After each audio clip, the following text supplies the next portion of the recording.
Muchas gracias, hermana Anet y hermana Alma. Una bendición cantarle al Señor. ¿Cómo están, hermanos? Espero que estén bien, aunque estén un poco mojados, húmedos. Qué bendición que están con nosotros. A algunos creo que les asusta la lluvia. Y imagínense. Pero bien, estamos contentos, estamos gozosos porque la persona más importante está con nosotros, nuestro Señor Jesús. Él dijo que basta con dos. Estuvieran dos reunidos con el propósito de mencionarlo, de exaltarlo, de aprender de Él. Ahí está Él. Y aun cuando nuestros ojos físicos no lo miran, sabemos que su Espíritu está con nosotros.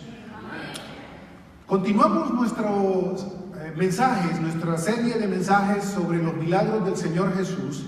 Y al llegar al capítulo 8 de Mateo, hemos dejado al Señor Jesús haciendo muchos milagros, si ustedes recuerdan.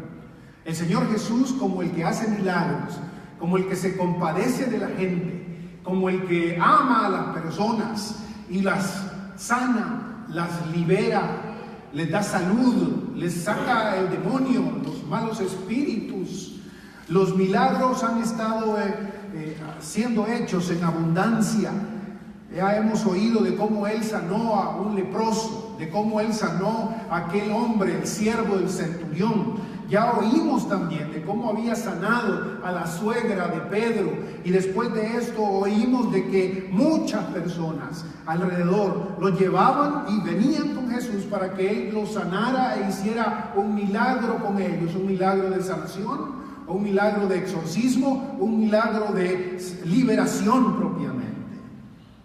Pues bien, la segunda parte de este capítulo 8 del Evangelio de Mateo nos habla de tres respuestas que nosotros deberíamos darle a las hazañas o a los grandes prodigios del Señor Jesús.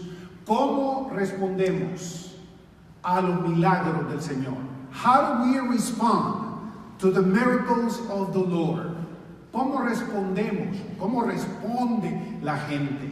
Y vamos a aprender en estos últimos versículos del capítulo 8, partiendo del versículo 18, que existen tres formas en que generalmente la gente responde a los milagros del Señor Jesús.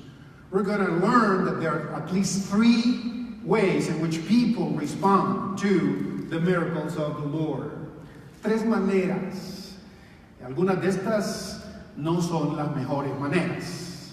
No es la mejor forma de hacerlo. La primera de ellas aparece en los versículos que acabamos de leer. ¿Recuerdan ustedes? Jesús está inmerso en milagros.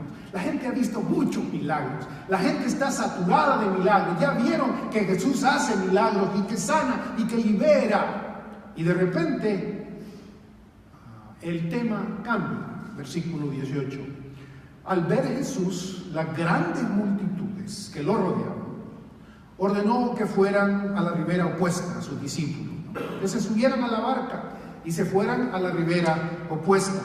Entonces se le acercó uno de los que lo habían estado oyendo, mirando, haciendo los milagros. Entonces se le acercó un escriba, un conocedor de la ley, y le dijo: Maestro, te seguiré a donde tú quieres, a donde vayas, te seguiré a cualquier parte que vayas, le dice. Ese hombre, esa es la respuesta que uno esperaría, ¿no?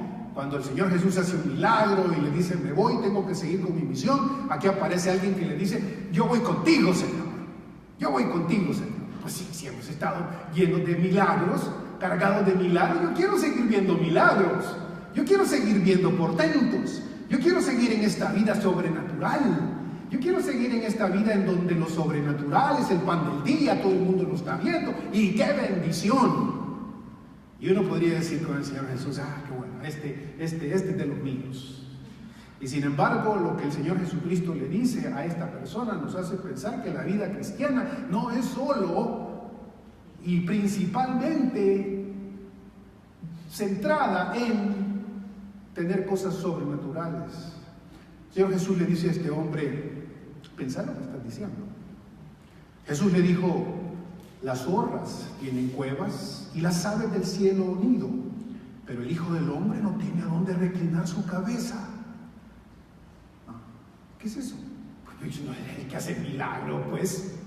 Óyeme, tú pudieras bien decir en este momentito, necesito un palacio. ¿Recuerdan aquellos cuentos de la Radio Nacional en El Salvador? Aquellos que son salvadoreños. Yo crecí con esos cuentos de la Radio Nacional cuando no había televisión todavía. Y recuerdo que había uno de esos cuentos en donde el fulano, el genio de la lámpara, simplemente le pedía a las personas qué quiere que te haga, y el fulano le pide, quiere un palacio, y el genio se lo hace, aparece el palacio ahí, y el fulano es rico de la noche a la mañana. Y yo podría pensar, el Señor Jesús puede hacer estas cosas, y sin embargo cuando este hombre le dice, yo quiero ir contigo, porque quizás se ha creído que así va a ser la vida, el Señor le dice, fíjate bien cómo soy yo. Las zorras tienen cuevas y las aves de los cielos tienen nido, pero el Hijo del Hombre no tiene dónde reclinar su cabeza. No tengo dónde caerme muerto. Eso sería un buen salvadoreñismo. ¿Me quieres seguir todavía? Si me vas a seguir, tienes que darte cuenta que sí, es probable que mires milagros, pero eso no es el centro. El centro de tu vida es parecerte a mí. Y ya te fijaste cómo soy yo. ¿Te gusta? Si me vas a seguir, tienes que aprender que el centro de la vida cristiana es seguir a Jesús, no importa dónde vaya. De verdad. Pues lo primero que debes aprender es que quizás con el Señor Jesús te toque sufrir, te toque pasar por pobreza. ¿Y qué? Si estás con Jesús.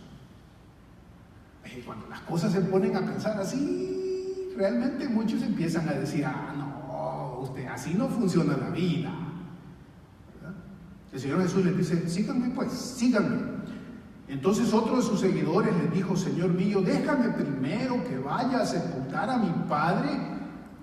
Y uno debería decir, bueno, este hombre de verdad tiene una necesidad tremenda, pues está el papá, quizás se acaba de morir, se le acaba de morir el papá, y ahora él le dice, Señor, tenme paciencia, déjame que vaya a enterrar a mi papá y luego regreso. ¿Y cuál es la respuesta del Señor Jesús aquí? Pero Jesús le dijo, deja que los muertos sepulten a sus muertos, tú sígueme. ¡Wow! No sé si a usted le parece, pero a mí me parece que ¿qué le pasa a Jesús aquí? ¿Qué le pasa al Señor Jesús aquí? Mire que le hubiera dicho esto a ustedes.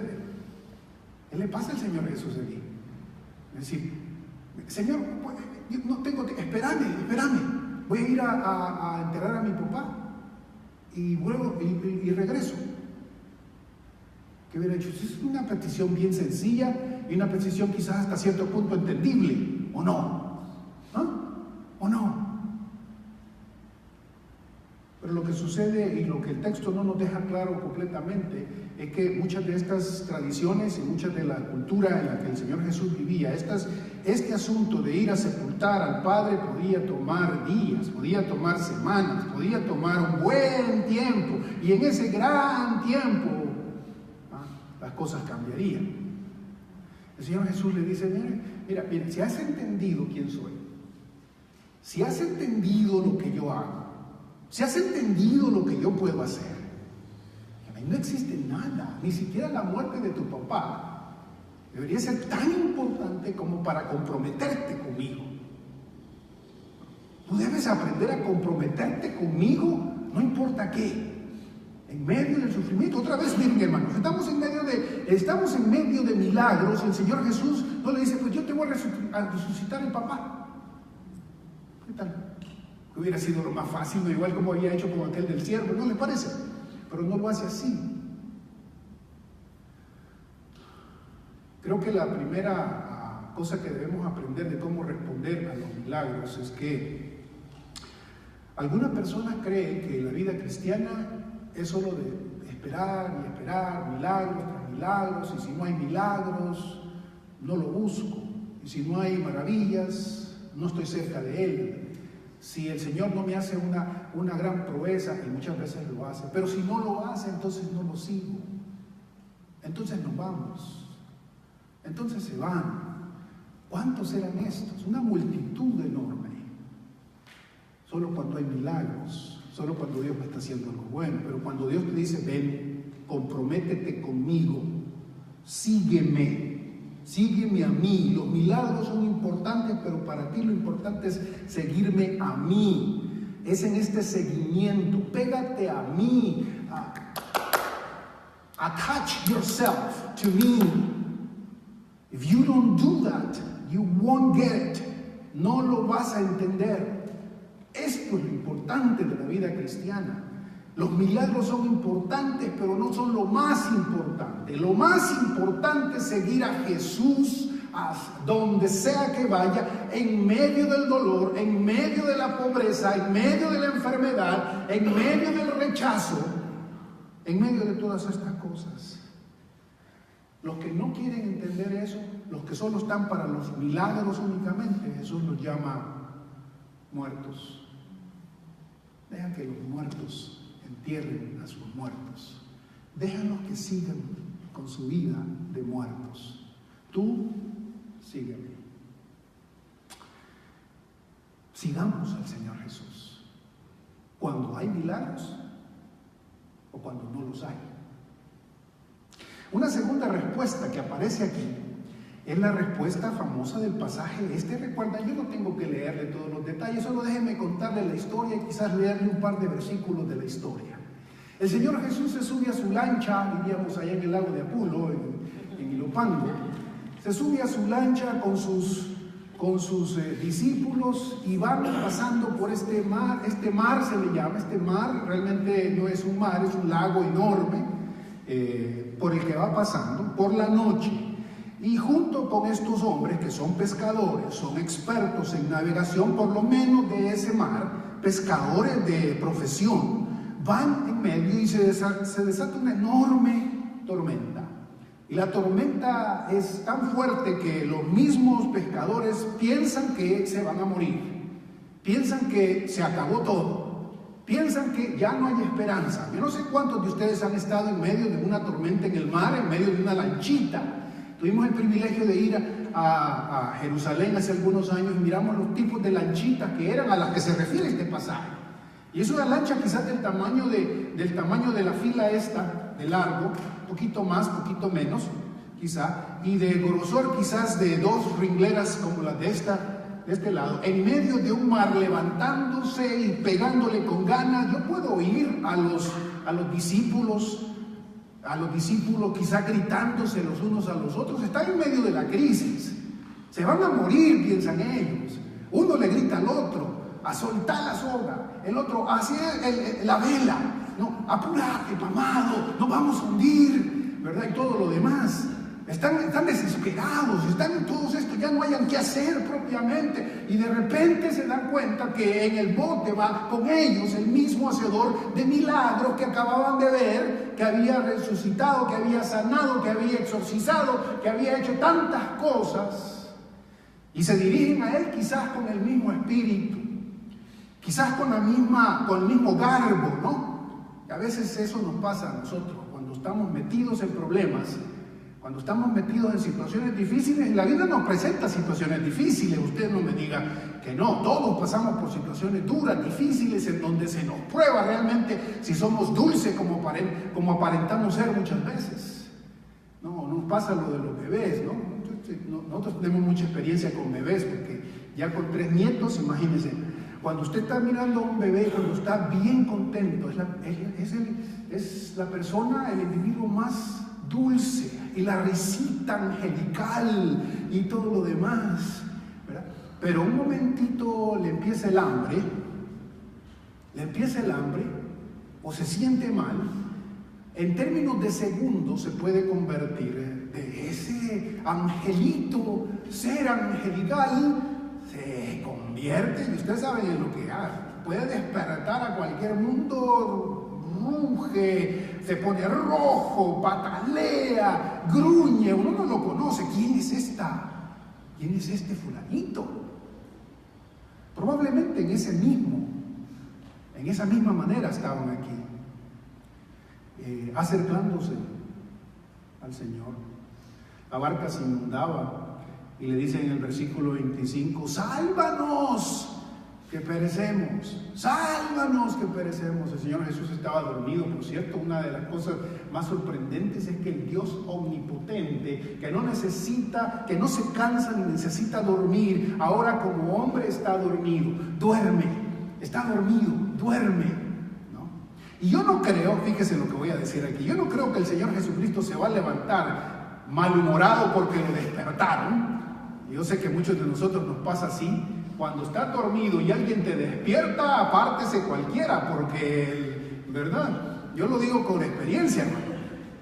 Te pueden malmatar si lo despertás cuando estás bien dormido.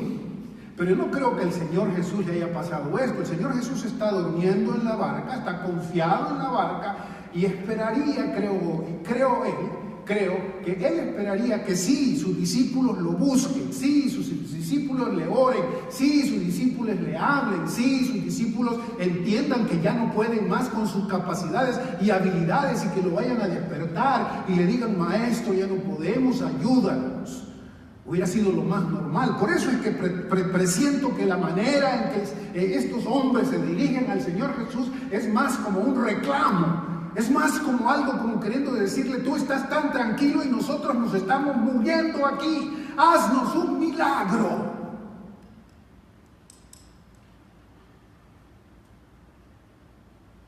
Yo creo que esta es una de las segundas formas en que a veces tratamos los milagros del Señor. ¿Por qué nos llevó? ¿Por qué nos metió en esto el Señor? ¿Acaso no sabe que nos vamos a morir aquí? Y Él parece dormir. Él no hace nada, Él guarda silencio, que no sabe que yo soy un simple hombre y que no puedo con este mar. ¿Por qué nos metió aquí? Y después de batallar y luchar y pelearme y gritarle al otro, venimos con el Señor Jesús y venimos quizás, a veces venimos delante de Él a decirle: ¿por qué, Señor? Así, con el puño levantado, ¿no? Y decir: ¿por qué si yo he sido esto y todo lo demás? Y el Señor nos tiene que contestar: ¿por qué dudan, hombres de poca fe? ¿Por qué dudan? Porque esa es una segunda manera de aproximarnos a los milagros. Simplemente en esos momentitos no creemos. No creemos. Hemos estado en la iglesia por años, cantándole al Señor, oyendo su palabra, pero en ese momentito no creemos. En ese momentito nos enojamos. En ese momentito queremos decirle de todo a nuestro Señor. ¿Por qué no me contesta? ¿No es cierto? A veces nos convertimos en liberales prácticos. Los teólogos liberales son los que creen que los milagros del Señor ya nomás se dan. Los teólogos liberales creen que esto fue puro mito, que esta es pura leyenda, que esto ya no existe, que esto ya no se dio. Y precisamente en esos momentos de crisis, cuando miramos los problemas por los que pasamos, a veces creemos que eso es, que no existen. Y el Señor Jesús tiene que recordarnos: ¿de verdad tienes fe? ¿Ah? ¿De verdad tienes fe? Porque creer en mí es más que simplemente ver la vida color de rosa. Creer en mí es creer a pesar de la tormenta. Creer en mí es que saber que tu vida, aun cuando todos aquí nos fuéramos a pique, tu vida está en mis manos. Creer en mí es que aun cuando yo no te haga un milagro, tú ya sabes en quién crees. Por eso el apóstol Pablo dice en Romanos 8, como vimos en esta mañana: estoy seguro que ni la muerte, ni la vida, ni ángeles, ni principados, ni potestades, ni lo presente, ni lo porvenir, ni ninguna otra cosa creada nos podrá separar del amor de Dios que es en Cristo Jesús, Señor nuestro. Porque aun cuando Él no hiciera ningún milagro en medio de la barca, estamos con Él. Estamos con Él. Y así deberíamos vernos. Y por supuesto, esta historia termina bien. El Señor Jesús no le cuesta nada. Otra vez un recordatorio, ¿no? Cuando las cosas no funcionan como nosotros queremos y le pedimos y no funcionan, no es porque Dios no pueda. Dios simplemente se pone de pie y le dice al mar y a la tempestad: cállese, enmudezca. ¿Qué tal? Y el mar y la tempestad se calman. ¿Han visto ustedes algo así? ¿Han visto ustedes algo así? En la Escritura esto no se ha visto. Ningún otro Dios puede hacer esto. Ningún otro ser puede hacer esto. En el Antiguo Testamento solo el Dios Altísimo puede hacer esto. Él es el que pone orden. Él es el que le ha dicho al mar hasta dónde llegar y de ahí no vas a pasar. Él es el que puede calmar la tempestad de esta forma. Y por eso los discípulos, como en otra oportunidad, junto en la barca con el Señor Jesucristo, dan un salto de asombro. En otras oportunidades el apóstol Pedro es descrito como alguien que cuando oye a Jesús y ve lo que Jesús hace, como que salta y dice: wow, apártate de mí que soy pecador. Pero aquí en este pasaje la respuesta de los discípulos es una pregunta: ¿quién es este que aún el mar y el viento le obedecen? ¿Quién es este? ¿Quién es este que va conmigo en la barca? ¿Quién es este que va conmigo en la vida? ¿Quién es este? Déjeme sugerirle, por supuesto, aquí que la pregunta es una pregunta retórica. Las preguntas retóricas no necesitan contestación. Las preguntas retóricas, la respuesta está implicada. Si usted conociera a fondo el Antiguo Testamento, se daría cuenta que este pasaje de Mateo capítulo 8 es prácticamente un calco del Salmo 107, en donde Dios el Todopoderoso hace exactamente lo mismo. Hace exactamente lo mismo, pero allá se llama Jehová de los ejércitos. De tal forma que cuando los discípulos dicen: ¿quién es este? Nadie más puede hacerlo. Se trata del mismo Dios encarnado en medio de ellos. Y la confianza nuestra debe estar puesta no en el milagro, sino en quién es este. Otra vez, no dude de la existencia de los milagros. No, yo no dudo de la existencia de los milagros, porque creo en este Dios que creó los cielos y la tierra y es capaz de mandar al mismo mar y al mismo viento. Pues mañana que se aparezca el Señor Jesús por aquí y aparezca un tornado número 1.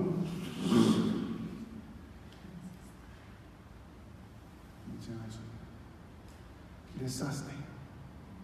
Cállate. ¿Qué tal?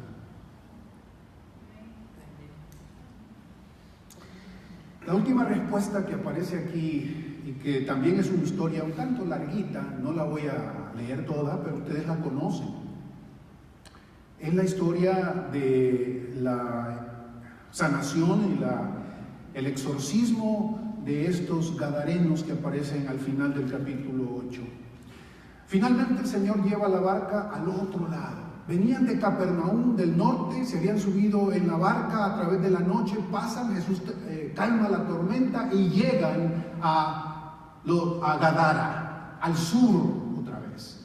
Este lugar es un lugar ya de gentiles. Gentiles son aquellos que no son judíos. Gentiles son aquellos que se habían algunas veces mezclado con los judíos. Y ahorita les voy a explicar por qué eso es importante aquí. Encuentra a estos dos endemoniados aquí. Hombres horribles, hombres poseídos y dominados por Satanás. Todo el mundo les tenía miedo, dice este pasaje. Hacían daño a todo el mundo, se hacían daño a ellos mismos y le hacían daño a todo el mundo. Pero al ver al Señor Jesús, estos hombres y los espíritus dentro de ellos le claman, le piden. El Señor Jesús simplemente les dice: está bien, te voy a dar permiso. Fíjese otra vez la autoridad del Señor Jesús. Te voy a dar permiso para que salgas de ahí y te vayas con aquellos puercos, aquellos cerdos que están. Había una piara, un hato de cerdos allá. Yo te doy permiso. ¿Quién es este que puede decirle al demonio mismo: yo te doy permiso para que salgas de ahí y te vayas con los cerdos? Estos cerdos que luego, cuando los demonios entran, se van a precipitar en el mar y se van a ahogar. Por cierto, como paréntesis, hermanos, para el Señor Jesús y en la Escritura misma, queramos o no, las personas valen más que los animales. Eso no es decir que debemos maltratar a los animales. Ay de usted si maltrata a los animales. La Biblia también está llena de exhortaciones contra aquellos que son crueles contra los animales propiamente. Pero una y otra vez me dice el Señor Jesús que a Él le importa más la sanidad de un par de hombres que lo buscan que una piara de cerdos. Y le dice, mire, deja de estar haciéndole daño a este hombre, ok, métate en esa piara de cerdos. Y aquellos se van a ir al precipicio y se van a morir. Sí, un cerdito un cerdito que sale de mascota. Algunos lo tienen y se miran chulos, ¿no? Unos cerditos bien limpitos y toda la cuestión, tan bonitos. El problema es cuando aprendemos a amar más a estas mascotas que a los seres humanos. Eso sí es problemático. El Señor Jesús quiere que entendamos ese orden. Aquí lo saca a estos demonios de estos gadarenos horribles y los limpia y los sana y los alienta de tal forma que ahora están bien.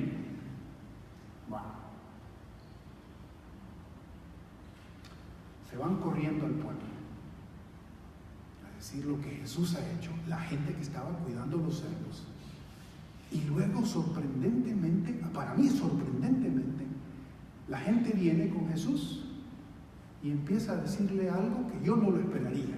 Mire lo que dice versículo 33, por favor. Entonces huyeron los que apacentaban la piara o el hato de cerdos, se marcharon a la ciudad y divulgaron todo lo que había acontecido y lo referente a los que tenían los espíritus malignos. Versículo 34. Y la ciudad entera salió al encuentro de Jesús y en cuanto lo vieron le rogaron que se marchara de sus alrededores. Jesús ha hecho un gran milagro aquí, le ha salvado la vida, le ha sanado la vida a dos hombres. Jesús ha sacado los demonios y ha visto el poder, han visto el poder de Jesús. Yo no sé cuántos de ustedes han visto o han podido estar cerca de una persona que ha estado dominada, poseída. Es horrible, es tremendo lo deshumanizante que es el diablo en las personas, el dolor, lo que causa Satanás en las personas. Y Jesús ha hecho esto precisamente limpiando a estos dos que están aquí. Y uno esperaría que cuando viene, bueno, viene un montón de gente, dice que vino todo el pueblo. Uno esperaría que quizás vamos a hacer fiesta. Vamos a hacer fiesta porque Jesús nos sanó y mire qué poder el que tiene, y quizás nos pueda ayudar en otras cosas, y quizás nos pueda salvar en otras cosas, y quizás va a ser de gran bendición para nosotros en otras cosas. ¡Qué sorpresa! No. Estos se ponen de acuerdo simplemente para rogarle, y le rogaron, andate.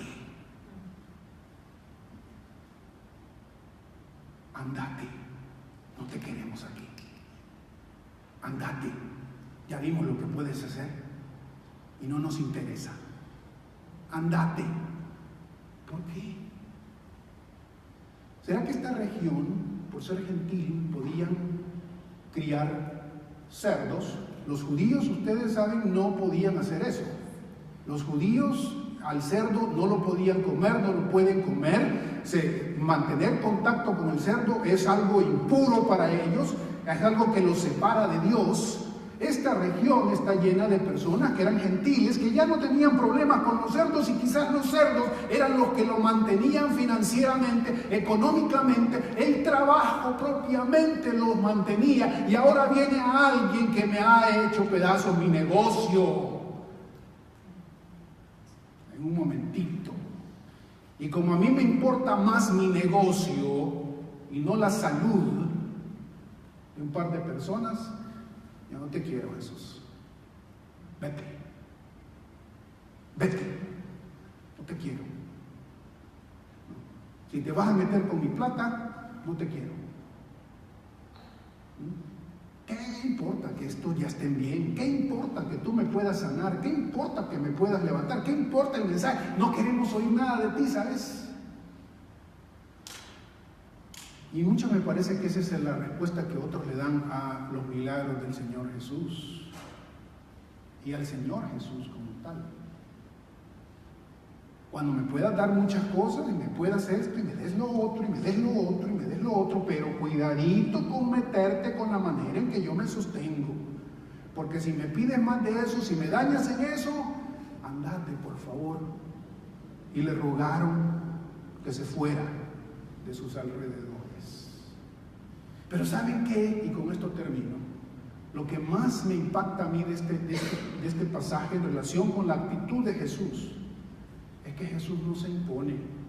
El que puede calmar los cielos y las tormentas y los vientos y todo lo demás y puede hacer grandes milagros, podía en ese mismo momento decirle: ustedes, atajo de insolentes, no saben a quién están rechazando. Ustedes no saben con quién se están metiendo, pobres tarados. Así, ¿verdad? Puro salvadoreño, otra vez. Ustedes no saben lo que están perdiendo. ¿A mí? ¿Te atreves a rechazarme? ¿A mí? ¿No miras lo que acabo de hacer? No. Jesús, en este pasaje y en la mayoría de nosotros, ok, no me quieres, perfecto, seguimos con tus celos. Y me pregunto cuántas veces el Señor no tiene que lidiar con ciertas personas de esa manera. Te invita, te llama, tú has visto el poder de Dios en la vida de otros y simplemente tú dices: no, yo no quiero, Señor. No quiero, por favor, anda, vete. No, el Señor no se te va a imponer, no te va a torcer el brazo y te va a decir: tienes que estar aquí a la fuerza. No, muchas veces se va a retirar para que te quedes luchando siempre con tus cerdos. Cuidado. ¿Cómo respondemos a los milagros, hermano? ¿Respondemos como el caso 1? ¿Ya se les olvidó? ¿Respondemos como en el caso 2? ¿Ya se nos olvidó? ¿O respondemos como este caso 3? No, Señor. Si me quedo en la pobreza, que me quede en la pobreza, pero yo te quiero cerca, Señor. Yo te quiero con mi vida. Aquellos que hemos experimentado al Señor Jesús sabemos que usted puede ser la persona más adinerada del mundo. Usted puede ser la persona más educada del mundo. Y si no tiene a Jesús, no tiene nada. Y si tiene a Jesús, usted no le hace falta nada de afuera. Póngase de pie, por favor.